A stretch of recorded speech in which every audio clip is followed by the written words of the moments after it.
So, welcome to episode 3 of Behind and Beyond the Fence. This is part 2 of John and Brian.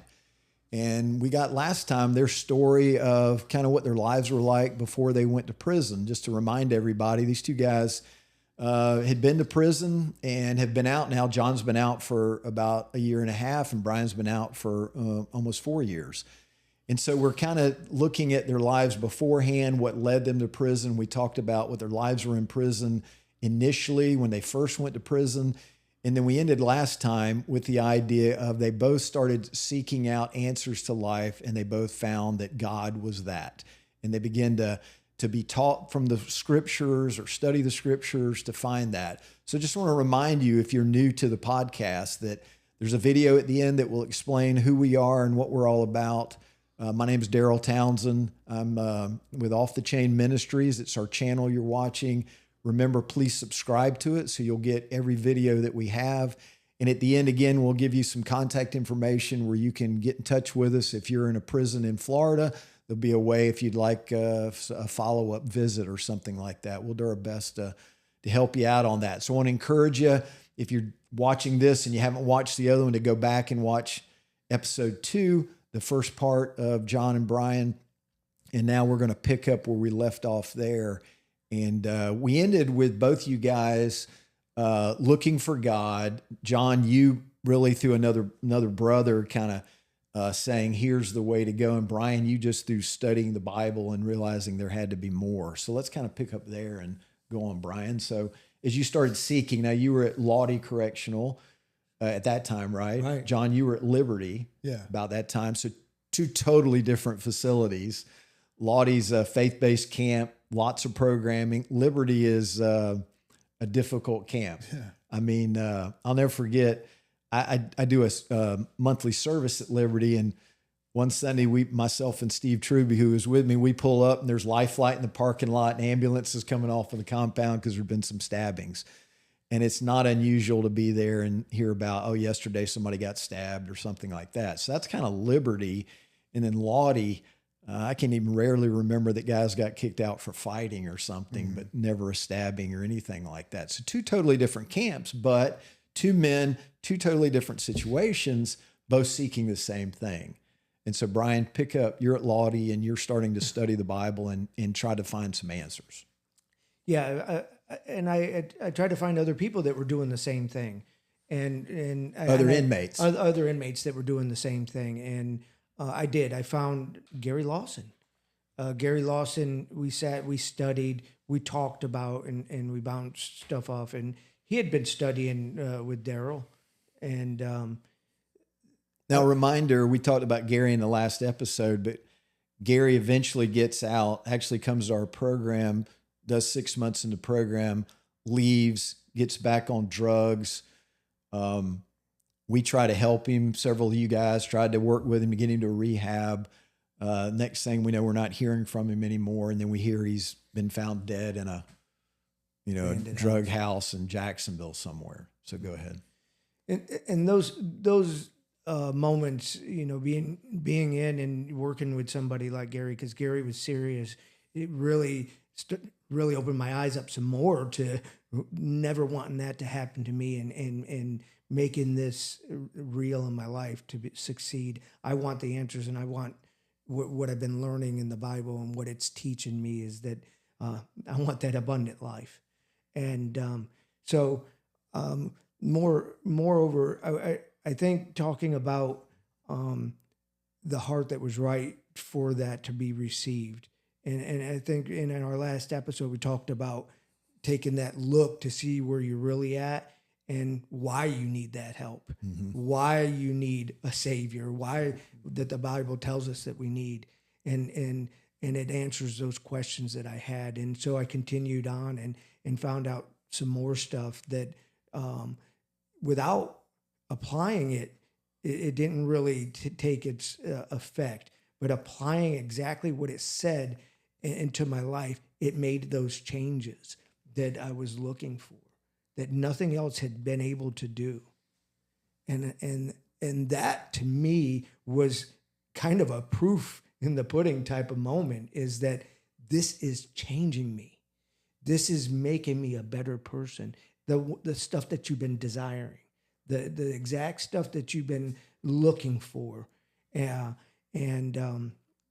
being a father and being a deadbeat dad and looking in that and just wanting to come out of here, or prison rather, and be able to be the father that can teach the boy how to become a man that I wasn't able to receive. And so now today I'm able to do some of those things that I had desired to do only because the changes that were made through applying the Bible to my life. Yeah. So you started studying and you eventually obeyed the gospel and obeyed the gospel. I repented, was baptized, and I desired God in my life. And I realized I needed him. And you were, I mean, at Lottie, you had access to a lot of good programs, good Bible teaching. Greg was there, Greg Whipple.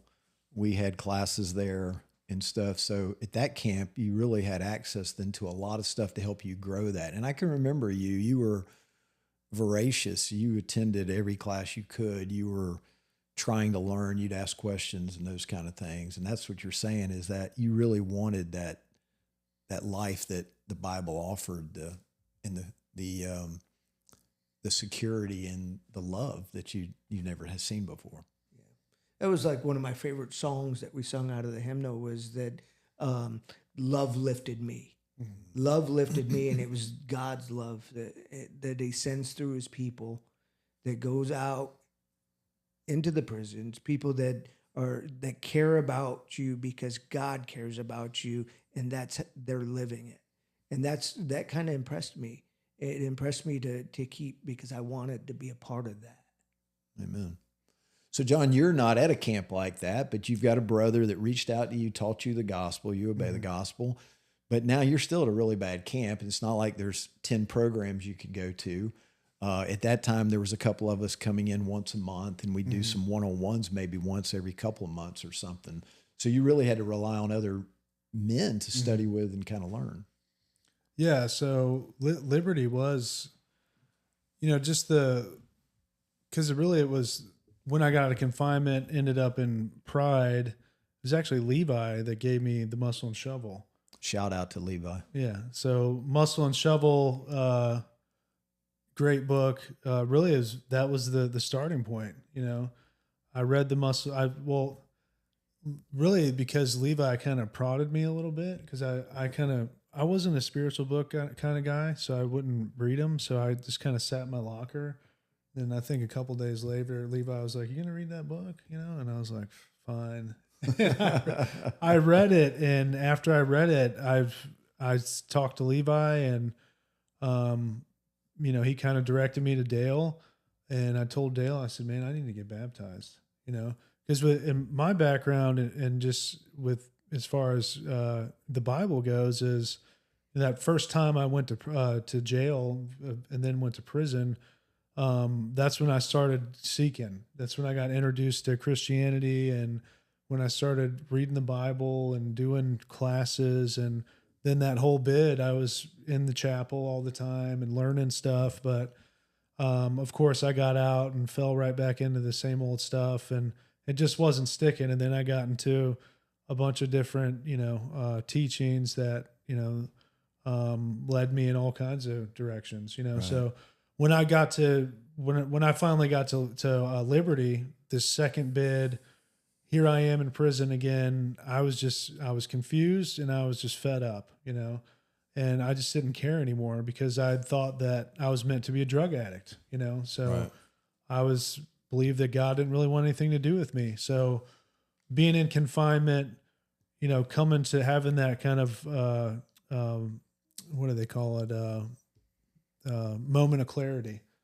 That's when I've, realized that I needed to seek God. I needed to find out what the truth was. So that's when my heart kind of changed. And I just was like, I need to find God, because I knew I needed to be forgiven, and I knew I needed to figure this out, So that's when I ended up in Pride, read The Muscle and Shovel. And that's when I was like, this is it. This is what I've been looking for all these years. You know, it wasn't just, I just decided to start reading the Bible. It was like, man, I've been searching, gave up on searching because I was so confused, and then decided to search again and found it, you know, and, you know, just, I became Dale's like, you know, lapdog, you know, I was just kind of attached at his hip because he was such a great teacher, you know, and I was just committed to being a student, learning, and, you know, and that was the thing about Liberty, is not having classes and programs. Like, I kind of had to do it on my own, you know. It was just, you know, it's just kind of like self-motivating and just getting myself to, you know, studying with Dale. But then even after I moved to a different dorm and got away from him, it was, you know, this is what I need to do because I need to learn. I need to know more. I need to know everything. And of course I got into Nations University too, which helped keep me structured. Right. And taught me a lot of stuff. But Liberty, you know, a service once a month. I mean, that was it. Right. So I had to, it was just kind of like going to the gym. Like I had to go, you know, I needed it. I needed to work my spiritual muscles. Yeah. Yeah, absolutely. Y'all both remind me, of course, Jesus, you know, talks about in the Sermon on the Mount, seeking you will find, knocking the door will be open to you. And then I always think of Acts 17 where Paul's at, you know, in Athens, and he's around all these people that have got all these gods in the city. And he's telling them about the one true God. And he says this, he says in verse 26, and he made from one man every nation of mankind to live on all the face of the earth, having determined allotted periods and the boundaries of their dwelling place, that they should seek God in the hope that they might feel their way toward him and find him. Yet he is not far from each one of us. Mm. So I think it's saying wherever you're at, is if you start groping after God, it's not just like, you know, a little whimper, but you guys were groping. You were desperate to find something better. And it says that you'll find him. And I believe that. I think that's what Paul's saying is if you can just start looking for this unknown God in that context, that God set it up where you can find him. And that's what we want. I think every time we talk about stuff like that, I think about this one time I was going out to get some dope one time. It was hailing out, lightning striking everywhere, and I was on a bicycle and didn't care. I was going to get the dope anyways. And if you seek after God that way, you're going to find it. Yeah. That's right. Oh, yeah. That's exactly right. Yeah, you can't, you know, not go to the class because it's raining and you don't want to get wet or something like that. So y'all both did that. You started seeking. You were at Liberty. Mm-hmm. You end up getting transferred, though, to Lottie later, and that's where you and Brian overlapped for a couple of months. So what was different than when you were at Lottie? How did that, because you had access to more teaching, more programs, that kind of stuff? So I was comfortable at Liberty. I had a, you know, great job, great people, good dorm, you know, as there might have been chaos going on everywhere else, but where I was at, I was content, you know. And my plan actually was to stay at Liberty until like my last year. And that's when I was going to transfer to Lottie. But, you know, thank God he had something else in mind. Because when I decided to finally put the transfer in, it was like I still had 2.5 years left, you know, when I finally transferred. So, but when I got to Lottie, I realized just how much I wasn't getting, you know. It was like, I mean, man, it was completely a whole other level, you know. I was like, man, this is what I've been missing all these years, because I was at Liberty for 3.5 years, you know. And when I got to Lottie, it was just like I could go to a class. I mean, it was just a better camp, period. And, you know, I could see you more than once a month. I could go to service every Sunday. There was all this stuff going on. And I just was like, man, I didn't realize that, because I wasn't growing at Liberty. I didn't realize that. I thought that everything was fine. Right. And because I was just cruising. And when I got to Lottie, I was like, wow, there's still a long way for me to go. A long way for me to go. And Lottie was, I mean, it was such a blessing being able to do that. And, you know, and outside of classes and stuff, I'd ended up with another paying job out of nowhere. And it just got to the point, I worked the car wash for 2 years, and even with that, I could have kept that job until I got out. But I was like, man, I'm missing out on doing what's important. I never did the trades. I never did vocational stuff. And the reason is because my mind was set on, I need to build my character and my relationship with God, because that's what's going to matter when I get out. That's what's going to matter. But I mean, don't get me wrong. The temptation was there. Like I need to learn a trade, know, but I'll tell you that I did 6 years, but only 5 of that I was actually seeking God. That 5 years was the best investment I've ever made, because that's what I focused on. And there were still blessings within that. Like I said, I worked the car wash for 2 years and still found a way to make classes. But, I quit the job so I could go to more classes, because I wanted as much as I could before I got out.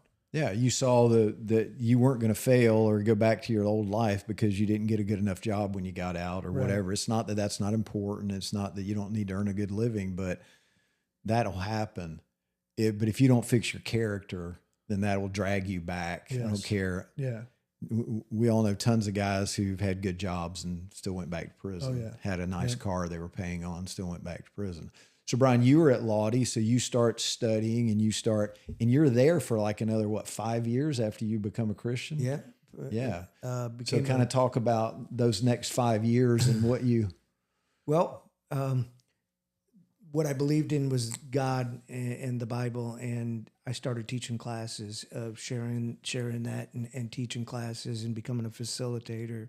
And we designed a few classes through Muscle and the Shovel, the Big Picture of the Bible, and so you not only were learning, but at Lottie at that time you had a chance to teach classes, and you stepped out of your comfort zone and you started teaching. And John, you were leading at AA and stuff like that too, and doing some of this. So again, you saw it as, I need to help other men get what I've got. So serving others became a part of your life right away after you became a Christian. Mm-hmm. Well, just to add on what John was saying, is that not only what's most important is I was creating a structure to bring with me. Yeah, I was creating a structure that I knew that I'm going to do this same thing and just carry it on. This is going to keep you. This is God's plan. Mm-hmm. He's going to keep you in this fold. Just keep doing this. And so now I'm going to the prisons now. And so Brian's skipping ahead, but he's a volunteer now and's getting to go back into prison. But it all started back then. It started back then, and being a facilitator. Not only did the facilitator help others, it was helping me to dig deeper, because I had to know what I was talking about. And not only it just up there to talk, but live in it. Yeah. Because I had to live what I was teaching, and that helped me to grow. And I knew that that's what it was doing, and I knew not to give up on it, because that would have been a red flag of quitting, just like you quit everything else in your life. And so I used all those things that I would take with me out of prison, and I knew that was what was taking place, and that's something that I got insight in. I want to say God gave to me, but it was God giving me clarity, giving me clarity to find out what was real, what the truth was versus what was a lie. And so living this right now, this is your life. It's a lifestyle. It's not just studying or anything. This is your lifestyle that you're adapting to, is that you're going to live your life studying God's word and internalizing it and living it. Yeah, so I want to talk about that before we're going to hear some about, okay, what happened, how's it been afterwards and some things. But living differently in the dorm every day. It's a difficult environment. Things are different there. Most guys, even that call themselves Christians, I hear all the time, I don't go to the chapel or I don't go to service because there are hypocrites there. And so talk about just how you began to see the importance of living differently, like you said. And what did that mean? What did you give up by doing that in the dorms? You know, what to be different than everybody? Because both of you guys, when y'all got out, men said, and especially when John got out, I remember because it was sooner than when you got out, Brian, but men saying, hey, he lived this in the dorm. And that's the greatest compliment that you can get in there, is that he was what he said he was in his life every day. Well, that's good, because John, when John came to prison, I saw in John, because he started seeking those same things out. That's how I knew John was serious. He come and found me. If you found me, that means you're serious, because I'm a serious dude. And when John seeked me out, I said, he's on the road. You can see the clear signs in somebody that's on the road and somebody's just talking about being on the road. Yeah, I can't. Now you say that, now I remember you coming and telling me, said, yeah, I met John. That guy's serious. I remember you saying that. Yeah. And John said something similar about you. Yeah, I met Brian, and yeah, that's a guy I need to get to know and need to, And look at us today. Yeah. Yeah, it's pretty cool. Yeah.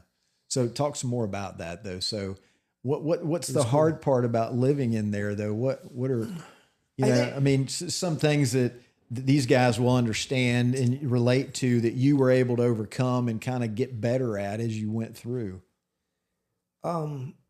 Leading back to one of the hymnal songs is that it says that, though none follow you, I will still follow. It's coming up to those terms that not many are going to follow. And and that's where you have to take the lead, become the leader, not the follower, because whether they go or not, I'm still going. And that's the mindset. Whether all these people can fall off, I'm still following you, Lord. And that, and I talk about self-talk, is you write the script of your life. You make up your mind, and not allow, if you have a goal and a destination, it's right there. You can see it. Nothing's getting interfere. If I see that you're trying to push me away from that goal, then you need to be out of my life, type of deal. Yeah, so you end up segregating yourselves. That's different than a lot of guys that not say, isolation. Right, I'm going to isolate. I'm not going to talk to anybody, or I'm just going to sit on my bunk. That is different. Make that point. Yeah, segregating yourself from negative forces, evil forces, or however you want to call it, is that I have a goal, and it's in the book. That's my goal, is to follow what the book says, the Bible. And if you see that somebody else is trying to pull you away from that, that should be a red flag. And them people, you can come with me. And I do it today. I use that same motto in my life, whether it be relationships. It doesn't matter if you're trying to pull, even with a female, even with the female, right. Most importantly, and I've had to state that I'm going this way. Here's the goal. You're either going to come with me or I got to vacate, because I know where I'm going. And that, I think that has to be impressioned into branded into the mind, is seeing the goal and say anything that interferes with me getting to that goal needs to be put away from your life. Yeah. And that doesn't mean I need people in my life, but I need people that are going towards that goal. Right. So you're seeking out people that are on that same road you are, and there's going to be a lot less of them, but you can find other people. They're not going to do it perfectly neither. Right. Mm-hmm. Yeah, but there's going to be people. You're not the only one at that prison or in your dorm. Oh, no. That's trying to do the right thing. Maybe there's only one other guy or two other guys, but you can't sit on your bunk. You got to go find those. You're looking for another Brian or another John. Yeah. You can't get this mind. I'm the only one. Somebody else is reading their Bible in that dorm. Yeah. Mm-hmm. And trying to live right. John? Yeah, it's what I realized. First of all, we all know the kind of people we need to stay away from, and there's just, you can't act like you don't know who you need to be around and who you don't, It's obvious the guys that are getting high, they're doing shady stuff, and it's just what I realized early on is that if you take a stand on something, if you stand for something, then people respect you. There's that saying, if you don't stand for something, you'll fall for anything, something like that. And that's what you see with so many people. And that's how I used to be, is where I was a people pleaser, was always trying to just fit in with any crowd that I was around. And what I realized when I, learned the gospel and learned how to be a Christian, that if you take a stand, people respect, even if they don't like you, they'll respect you, and that's what my story was in there, is that I mean, there was plenty of people that didn't like me, especially at Lottie. And, but they respected me because they knew I stood for something, and that I wasn't I wasn't one of those guys that Consistent too. Yeah. Consistency. That consistency is what really makes a difference. I remember with, a guy, I studied with him, and he actually ended up getting baptized. He said, "Man, I've been watching you, and you're real. You're the real deal." I've just been studying my Bible. I wasn't doing anything special, but I didn't do anything wrong per se. I wasn't. Yeah, you weren't involved in things. I was just a guy, worked out. I read my Bible. I kept to myself. But went to classes. Yeah, but this was actually at Liberty, So it was. But even at Lottie, it was, people noticed that, and even officers. Yeah. Because a lot of times when a guy's gotten out, they'll say, "Hey, how's so-and-so doing?" And I'll say, "Oh yeah, he's doing great." And they'll say, "Yeah, that guy was the real deal." So even the officers are watching you and how you live and notice that. There is a temptation, especially if you don't get any money. It's hard. I didn't get any money. And the temptation just to have a hustle, and it doesn't necessarily have to be like selling cigarettes or stealing food out of the chow hall. But I remember one time the guy next to me was a radio man, and he was going to teach me how to do it. And I was like, you know what? Yeah, man, I've always wanted to learn how to do it. I'd be a little hustle I could do. But then I was like, man, I'm going to have all this stuff in my locker. And, I just wanted to learn how to fix headphones or something. I thought it'd be cool. And it'd be a little hustle, But I was just like, at that point, everybody knew who I was. And I just couldn't do it, it was something I had to say no, because he was ready to teach me, showing me. And I was just like, hey, man, I told him, I said, hey, I don't think this is just going to be the thing for me, and I had to accept it, that there's just certain things that even, most people, there's not going to be a lot of people in prison that would say being the radio man's wrong, but, right.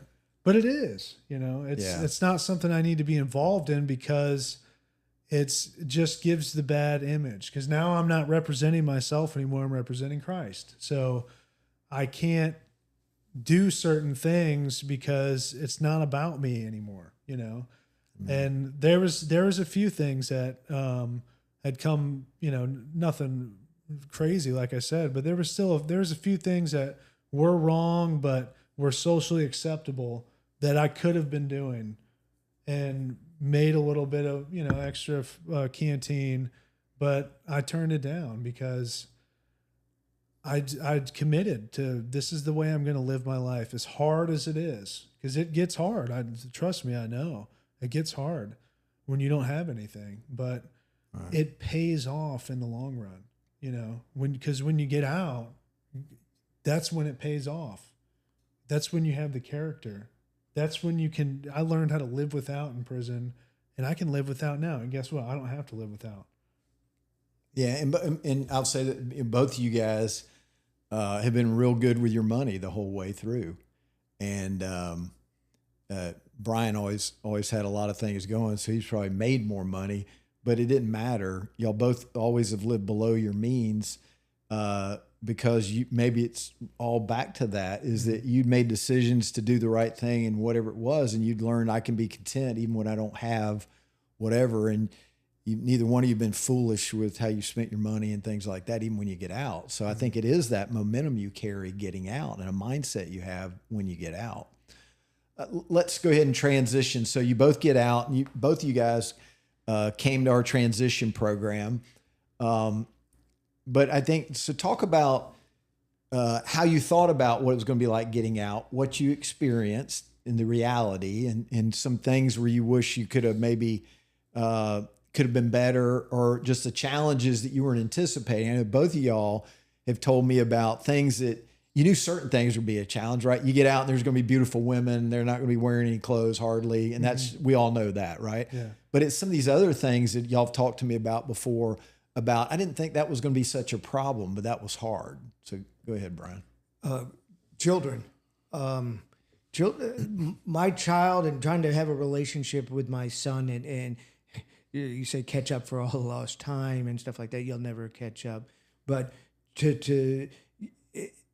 it's a sacrifice, and learning how to be sacrificial to be the father that you want to be. And it's been difficult because there's roadblocks, and so trying to build relationships up with broken relationships, or and some people that are married, I can just see the same type of thing. People that have done a lot of wrong to loved ones and stuff, and they're gonna.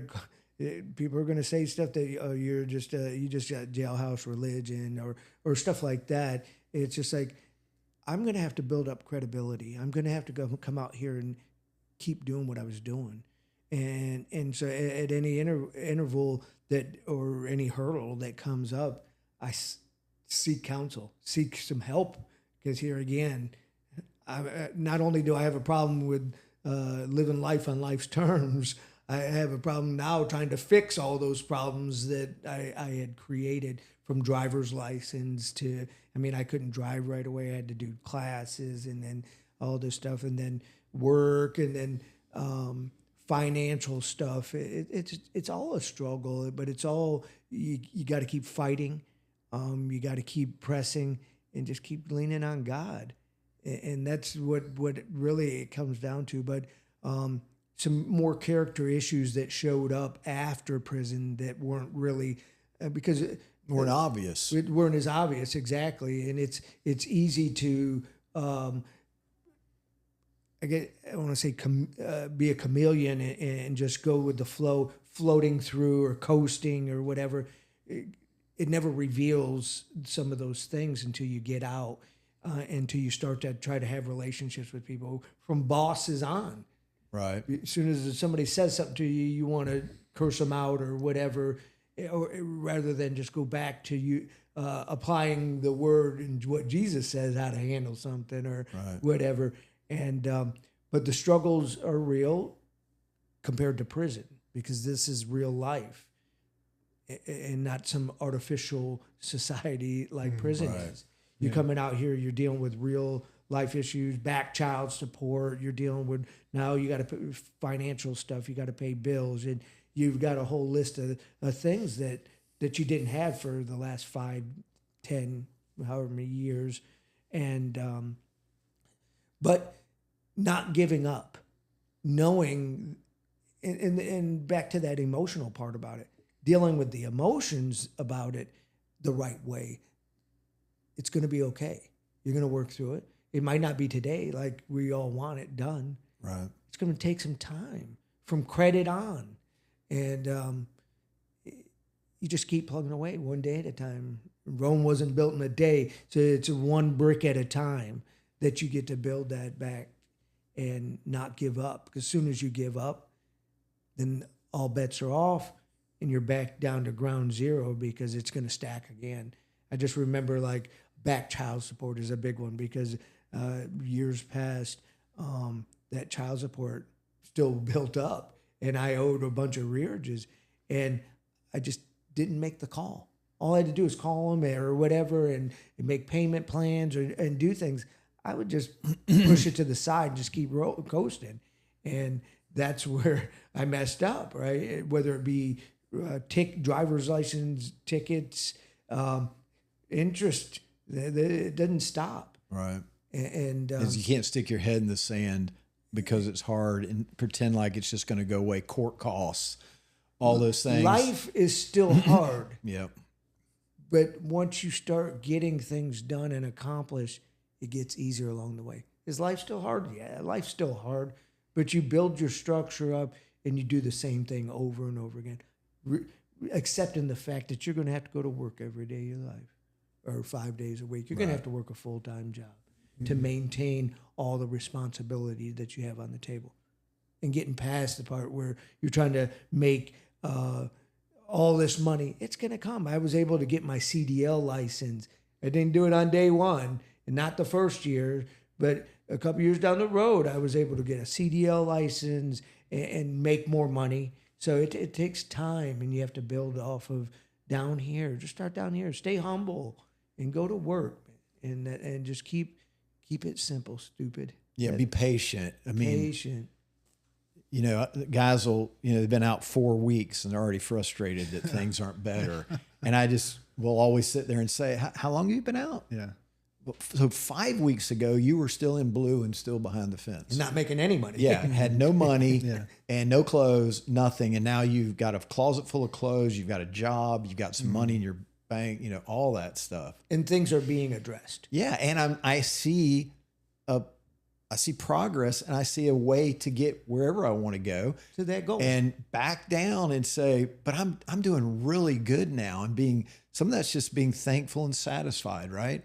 Is in prison, somebody put $20 in your account, you'd be really thankful and really satisfied if you weren't getting any money. Absolutely. So why am I not thankful for God has given me all these things? I've got people that love me and care about me in my life, but sometimes I need more, and I always want more and more. So being able to be content and be humble with Gratitude that is important. is a big, Yeah, big gratitude is. John, what are some of the things?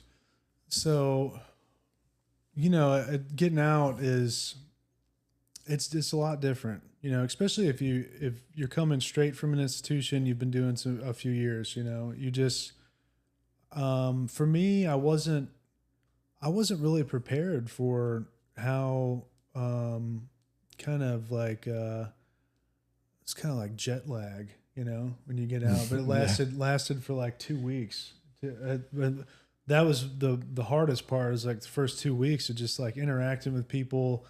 And I remember the second day I was out, Jerry took me out to dinner with his wife and Justin. And it's like, I hadn't been in a social setting with a woman in 6 years, Yeah, this I didn't even Jerry know. is our evangelist, and his wife. They'd known John because they volunteered at Lottie, so they wanted to be nice, invite him out, invited Justin, who's one of our deacons at the church. So it was a struggle, just kind of like, I remember you saying, what do I talk about with Right, these people? I don't have right, anything in common right. with them. If it was a bunch of guys from prison, it'd be easy. But that's a hard thing. And it's the reality is that, you're in a social setting with some people, they're talking about what they did 3 months ago, went on a trip or whatever. And all you got to talk about from 3 months ago is, what was going on in the dorm, compound life, And it's like, you don't want to talk about that. Right. Nobody's going to understand that. Nobody understands that.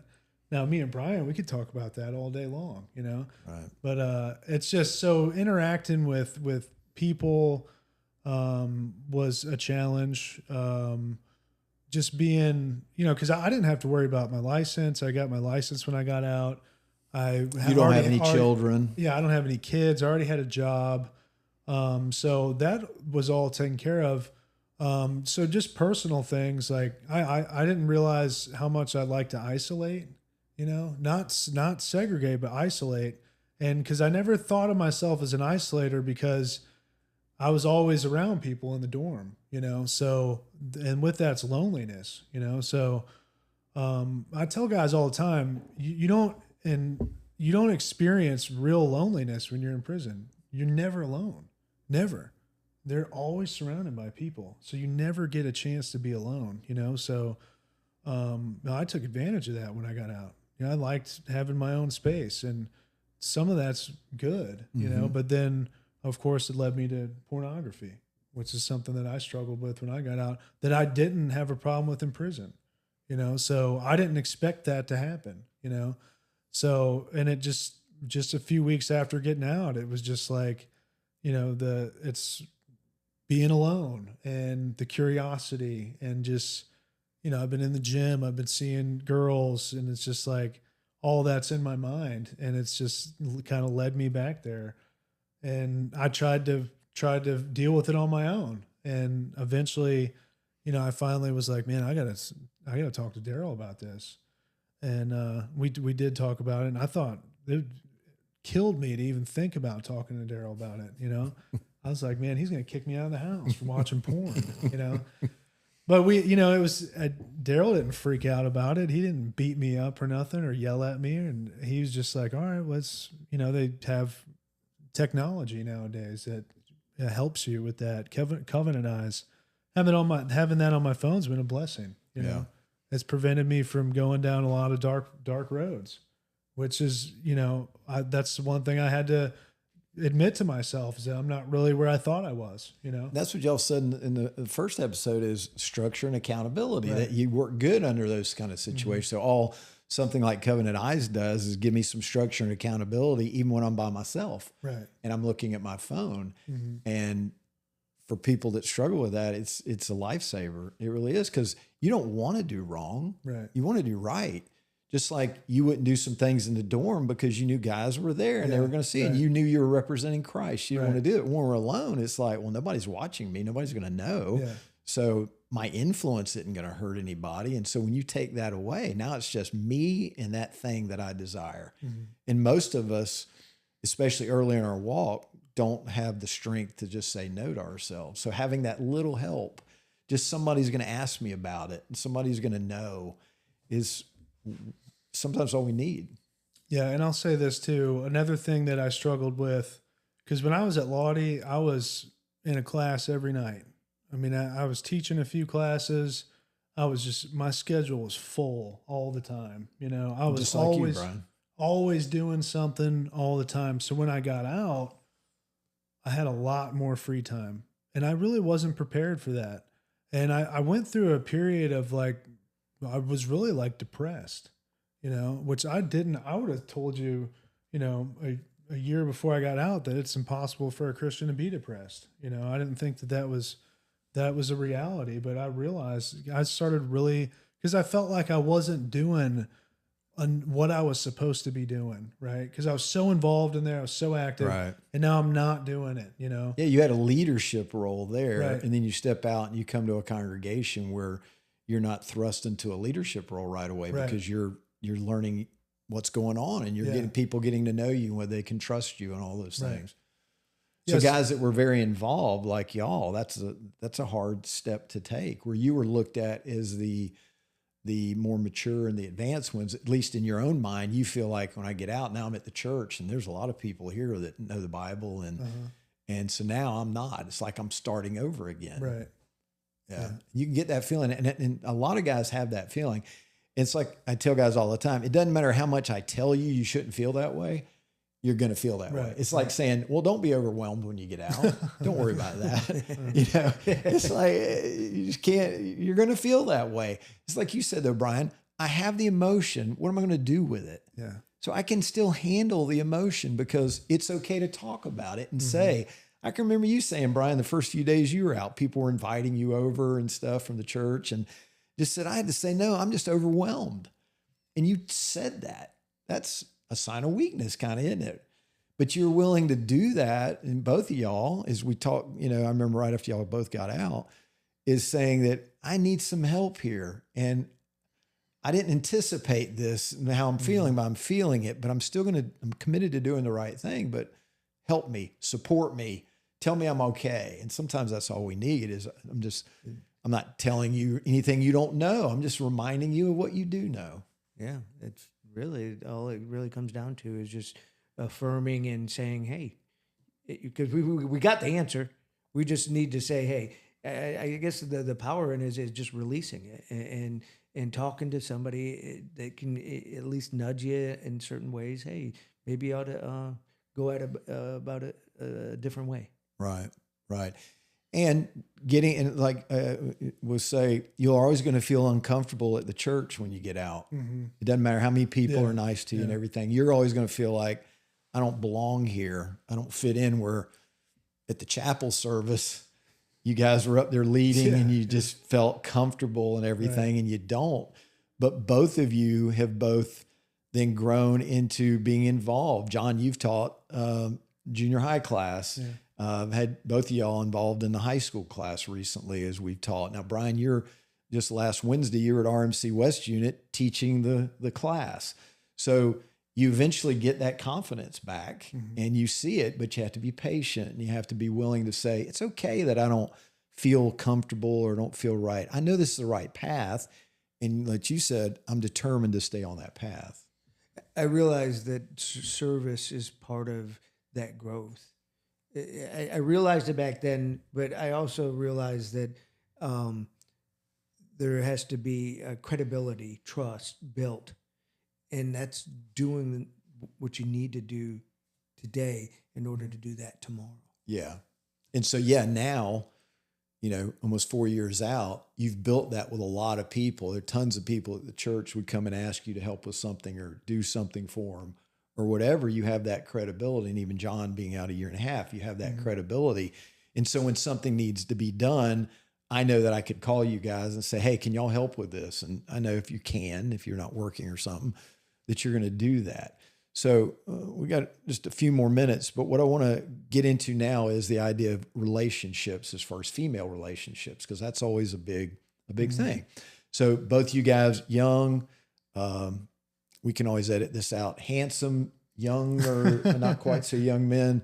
We don't have to edit so one of the rules in our program is no dating or pursuing female relationships for a year. Well, when you tell some guys that in prison, they're like, that's the dumbest thing I've ever heard of. I ain't doing that. I'm going to find a woman the first day I get out. So that commitment, and both you guys did that. When you got out, Brian, I actually had a rule that no involvement at all if you were going to be at the transition house.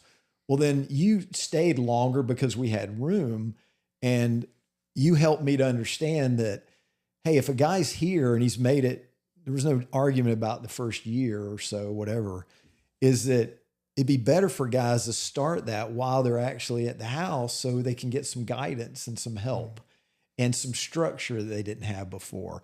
And I never thought about that, but I changed the rules of the program because of that. So talk about that a little bit, Brian. And then, because both of you have been in relationships, serious relationships, and you mentioned it earlier about I had a commitment though in it. So talk about that some. Yeah, I pushed through. I did my year, and I'm like, that's the next level, because we're all striving for family, to be loved, and to and have our own. You know, go home and have a woman that loves you, and got a nice hot meal on the table, and the whole shebang. Somebody that's uplifting, somebody that you can sacrifice for, because we desire to love back. And if you don't have that, you desire it. It's a deep desire. But choosing the right one is key. But it's both of you, let me interrupt you. Both of you guys have been through a lot of programs in prison, authentic manhood, things like that. Parenting, just about how to be a good man, how to be a good husband. So you didn't take those classes thinking, well, I'll never want to be one. You did it preparing yourself for one day. That's what I want to be. I want to be a good husband. I want to be a good father. I want to be a good leader in my family. All right, go ahead. By far, it's been one of the most difficult things that I've had, that I've been up against, is to be able to be in a relationship with a woman, because they're different, for one, and two, realize it. I've been selfish for so long that a relationship is putting somebody before yourself. Amen. And it's been a really hard thing to learn that new trait, to be a sacrifice all the time and not buck up against it. And but there's many of those character defects that I was talking about that you don't know, because you can't learn that in prison. But when you get out and you want to be in a relationship, that's a whole nother ball game that you're going to have to grow in many areas, from self-sacrifice to being good with finances, all those things, being responsible, being loving, being caring. Most of us haven't been so loving and caring, being empathetic. I mean, there's many different things of growth, being emotionally available to be able to take it on. In other words, knowing how to deal with emotions and not blowing up. And it really comes back down to, and that's, we medicated during those times. And if you didn't grow, you're just going to have some issues in that area. But I thank God that I've got a bunch of solid people around me that have been married for so long, and I can, hey man, how would I do that? How do I need to approach that? Or be told, you said that to her? Like, Yeah. you know, but you have to have team players in this. It's not you're on your own game. Right. So you can't be isolating, and even in a relationship like that. That's why you're part of a local church and why you've built these relationships to help you in that. John? Yeah, it's been, I started dating a girl almost 5 months ago, and we're still going strong. And it's like Brian said, it's been one of the hardest things I've ever done, because I've never been in a healthy relationship before, with a woman that's got a good head on her shoulders and isn't a drug addict or an ex-drug addict. So it's a whole new experience. It's been a whole new experience for me. Waiting the year, though, was one of the best things I could have done, just because it gave me time to establish myself, Right. and that has helped me from just crashing and burning, because it's very emotional, being in a relationship. And because in the beginning I was treating her like one of the guys, and I had to realize that she's not one of the guys, and I can't talk to her that way. And, and then I see my selfishness and my insecurities really came up, and I've had to use every man in my life, every man that I have in my life. And thank God I have men in my life. Amen. I have men, several men in the church. I have men at the house. I have you. I have so many good, solid men in my life that are married and are in relationships and have been able to help me through this. Because if I was on my own, if I didn't have the accountability, the structure, I was on my own, then who knows where I would be with this girl. I would have already probably destroyed her, because that's what I do, So it's just, but it's been a struggle. And, we're learning how to communicate. We're learning how to, I've learned how to trust her, and, she's been a great woman. She's been very patient, very loving. And, she goes to church with me. She's been getting on board. She's become a Christian. Yeah. She just got baptized. Yeah. So, I mean, she's just got the best heart, that I could ask for. And, I'm just I see myself so much with her, the bad part of myself so much with her. And it kills me, because I'm like, man, I need to do better, I think that's part of why we need them. Now that I'm in it, I need that challenge. She's basically challenging me. Right. Yeah. I'm growing through grow. it. Yeah. Yeah. And if I didn't have that challenge, I'm just going to be single. Then I'll never grow in those areas. Yeah. I'll always be that, and that's or at least it's a lot harder to grow in those areas. It's a lot harder. Right. Yeah. It's funny, John, because you talk about that first day you went out and you got invited out to dinner and how awkward that was. Then you were just telling me after church last Sunday, you and your girlfriend went with several couples from the church, and y'all had lunch together. And you never at one time said it was awkward or I didn't know what to talk about. Right. So that's been a year and a half. Yeah. And suddenly you're in this social setting with couples. Most of them were married couples. And yet you felt good about that and comfortable. And same thing with Brian, being in those kind of social settings is so, but you didn't feel that way right after you got out, but because you did it the right way, it suddenly made something that was awkward and difficult good. And it was a good experience. I mean, you told me about it. So you were like, yeah, that was cool. We went to do that. It was. Yeah. Yeah. And I'll say just about the congregation. And you mentioned it earlier is, you're not going to be, you're going to feel uncomfortable. You're going to feel like you don't belong there. And, it's with anything. I mean, you have to make yourself a part of it.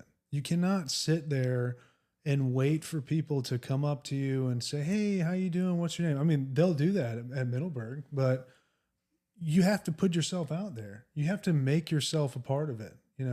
Nobody's going to do it for you. And it's just, I've learned that I've learned that over the years and that's what's really got me to this point is where I'm not just sitting around moping like nobody wants me here. Have I thought that way? Absolutely. But you know what? I didn't let it take me out. I said, no, I'm going to get up. I'm going to go talk to people, as uncomfortable and awkward as that can be sometimes. But you know what? At this point now, I can sit at the table with everybody in the church and we can have a conversation. Yeah, and I don't feel awkward anymore. Yeah. But that's because I made myself a part of it. You know? Yeah, it's that 2 Corinthians 10, take every thought captive to obey Christ. Mm-hmm. You're going to have those thoughts. It's what do you do with them when you have them? You argue them out with the word of God, excuse me, and you say, that's not the right way to think. This is the right way to think. These people love me and care about me. I've got to go do that. So final words, Brian. We're going to cut it off somewhere. So is there anything you want to say here at the end to these guys? I always like to end with, there's two things, a made up mind and a relationship with Jesus Christ. And you too can be successful. Amen. John? I don't know. Brian summed it up. If you watch the first episode, you'll see some pictures of these guys. And then as we close, though, I have this special picture of John that I want you to see, because I don't know if you can tell, but with John's hat on, but he doesn't have a lot of hair. There you go. Thanks, John. But he did have a lot of hair at one time when he first got out. And I've got a picture of what that looked like. So make sure you check that out. That's how stressful life is. See about it, yeah.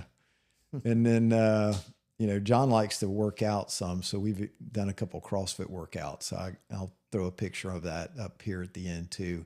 I thought I had one of Brian, but Brian doesn't get to the gym much. So we couldn't find one of those in the archives. I'm pretty busy. All right. Thanks, guys. And thank you for being with us today. And we've really been blessed to have these two guys and just appreciate their lives and their love for God. And I can just tell you that they're living out here what they did in there. And they're good examples, and been a pleasure to be friends with them and to have them as brothers in Christ. And just look forward to them coming back in 5 more years or something, if I'm still around, and getting an update after they're married and have kids and all that stuff. So thanks, guys. Yeah, take care. Thank you. Hi, my name is Daryl Townsend with Off the Chain Ministries. If you're watching this and you found our Pano channel, congratulations. Videos on our channel will provide you with Bible-based content. We simply want to preach and teach the Word of God in its purity. We're all members of the Lord's church, the church that He established and that He died for. Many of our videos are provided by the good brothers at World Video Bible School, but some of them, like the one you just watched, are created by us and deal specifically with issues in prison and after release. All of our content is designed for one thing, and that's to glorify God. We don't represent any denomination. We simply are Christians that serve in His kingdom and are part of His church. We're based in Florida and do volunteer prison ministry all over the state, with a greater presence in North and Central Florida. So, would you like to study the Bible with someone? Are you interested in knowing more about God and His good news of salvation? Do you want to know more of how you can faithfully serve Him behind the fence and after you get out of prison? Then write to us at P.O. Box 588, Middleburg, Florida, 32050. We'll do our best to reach out to you. If you're in Florida and would like a spiritual advisor visit, then we can arrange for one of our volunteers to follow up with you. You simply need to put in a request to the chaplain at the facility that you're located. If you haven't yet, please subscribe to our Pando channel so you won't miss any of our content. Remember, you can't be saved by clicking a button.